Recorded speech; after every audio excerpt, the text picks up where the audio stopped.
In fact, the CTA, the Criminal Tribes Act, is no more applied to individuals or communities. It is now being applied to the nation of KAILASA by calling it as a cult.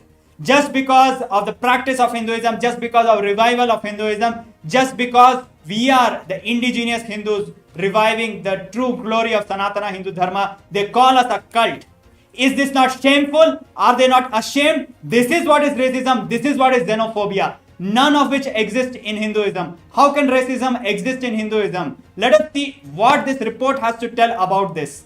Shame on the anti-Hindu medias and shame on the yellow medias, because they never stood for the truths. They always been influenced by the deep state elements who fed them with all their money, political influence, and they have continuously attacked all the Hindus, Hindu gurus who stood for the Hinduism. So what is the main reason for the attacks of the Supreme Pontiff of Hinduism? Because he stood for Hinduism. He stood for reviving a sovereign Hindu nation. Now let us understand what was lost and how much was lost. We see the destruction. Let me read the report for you. The Hindu Holocaust has, for the last 2000 years, gone through a massive destruction, resulting in loss of 56 Hindu nations that spanned over 6 million kilometers square of Asia. This resulted in the loss of more than 500 million lives. More than 4 million Hindus were enslaved. More than 160 million Hindus were starved to death. Thousands of temples were destroyed, and more than million Hindu educational institutions were destroyed. Libraries were burned down.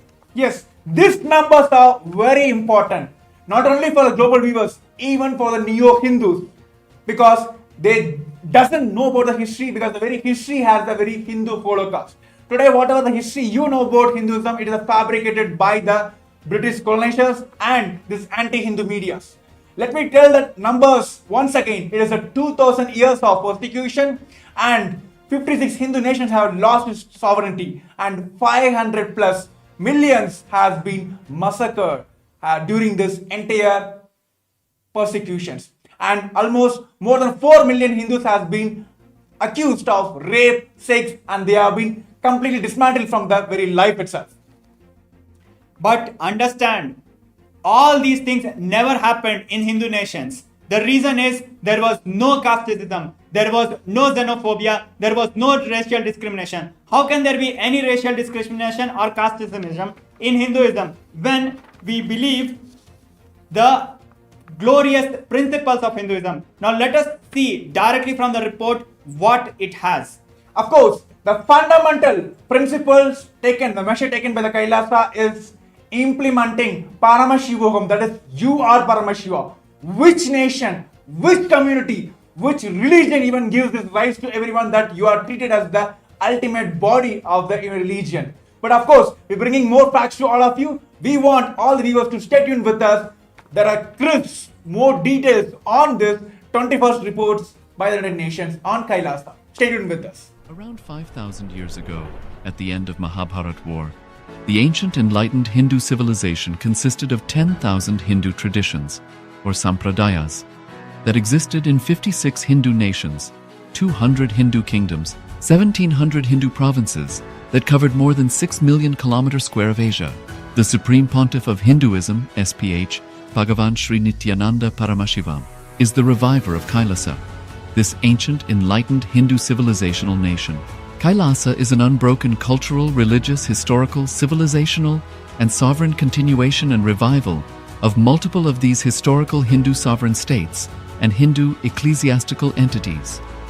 The unbroken continuity of these ancient Hindu nations through KAILASA results in the legal recognition of KAILASA as per the international customary law, particularly territorial adjustments, measures taken during military occupation, or other internal transformations do not negate the existence of the country, do not affect the legal personality and international obligations of the country or state. The Vienna Convention on Succession of States in respect of treaties, 1978, addresses these principle of the doctrine of continuity as it outlines international law during situation of state succession or continuation. International law recognizes a state's legal personality by recognizing its identity. This perspective extends even during the period when the given state or country is annexed or occupied by a foreign power. Even in such cases, the legal personality of the state is considered to persist, enabling its subsequent re-establishment. Historical examples dating back to the 18th century include cases like Portugal and Genoa that were re-established after the Vienna Congress of 1815.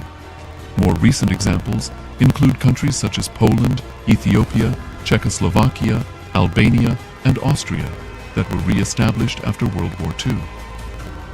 Even when a nation is deprived of its territory, the nation continues to exist. Its sovereignty and international legal personality continues to persist. The Dalai Lama, as the spiritual and temporal leader of Tibet, exemplifies this principle. In 1959, the Dalai Lama was exiled and forced to flee.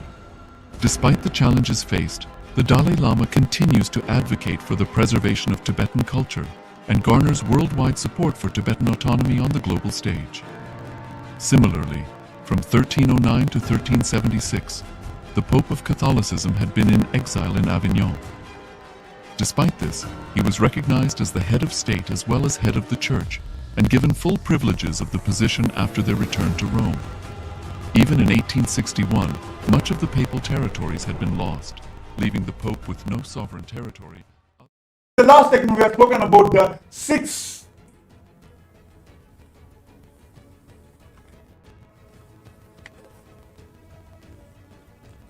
Now we are back and continuing on the release of the 21st report of KAILASA by the United Nations. So we have been going through the persecution that the Hindus have gone through in the last 2000 years, and particularly in the last 200 years. We understand that more than 6 million kilometers square of sovereign territory was lost. We understand 56 Hindu nations were lost. We understand 500 million Hindus were killed. But we do not understand, we still do not understand what was really lost. We need to know Hinduism, we need to understand the gifts of Hinduism to understand what we have been gone through. So let us understand directly from the report what it has to say. Yes, the very fundamental reason why KAILASA exists, why KAILASA has to be revived, is to tell the world that humanity, the superconscious breakthrough, is available for the humanities. And here are the policies and the measures taken by the Supreme Pontiff of Hinduism and KAILASA to eradicate the racism from the entire humanity, not just from the Hinduism, from the entire humanity. The first principle is Vasudhaiva Kutumbakam, the whole world is my family. When you bring this policy in your country, how a wars can be induced between countries and countries. So let us understand by this principle. Many of us know Vasudhaiva Kutumbakam means whole world is my family, but we need to understand the word itself, the Sanskrit word. Vasudhaiva, Vasudha, Mother Earth, Kutumbakam, the family of Mother Earth. Just by translation, you will understand how beautifully the Hindus cognize. Our ancestor had powerful cognitions about the world.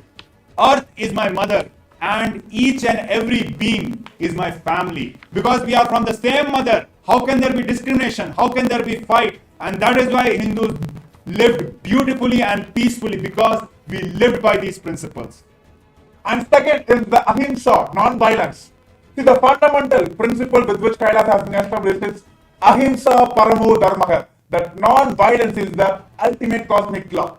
See, many times this non-violence has been put as the powerlessness. But how many of you know that all the fears, angers, violence, frustration, these are the powerlessness, not non-violences. Very clearly understand the world peace can be brought into the country not by wars, by only non-violence. By standing on these principles, KAILASA stands and for the United Nations for the global peace. We have contributed to the world in extraordinary ways. We talk about the problem of xenophobia. We talk about the problem of racism. None of these problems exist in Hindu nations. How can it exist? Because we never treated people as merely equal. People are not just equal. Today, the human rights treats all people as equal, whereas Hinduism teaches us people are divine. Everyone is divine. It is much higher and powerful cognition compared to all people equal. And because of this powerful cognitions, we treated everybody as divine. We treated plants as divine. We treated animals as divine. We treated land as divine. We treated inanimate objects as divine. And because we saw Paramashiva, lived with Paramashiva in each and every aspect of this cosmos. Because of that, we lived peacefully with nature, we lived peacefully with each other. These are the gifts of Hinduism which have been lost when the 56 Hindu nations were lost. And today we are speaking about the racism. Of course, it is not just in Hinduism, the entire world faces the racism all around the world. But what is the solution KAILASA is giving? What is the solution Hinduism is giving is Advaita. The only experience, only principle which belongs to Hinduism is Advaita. How many of you know that Hindus have fundamentally rooted in the Advaita, oneness with the entire world, entire universe? Then where comes the racism? And when we understand the destruction by the caste system, it might look superficial. But when we look at this reality, it is not just the territory was lost. It is not just the community was lost. It is not just the unity was lost. It is not just the principles were lost. It is not just the quality of life was lost. The entire ecosystem which beautifully and happily lived and contributed to the entire world, giving the world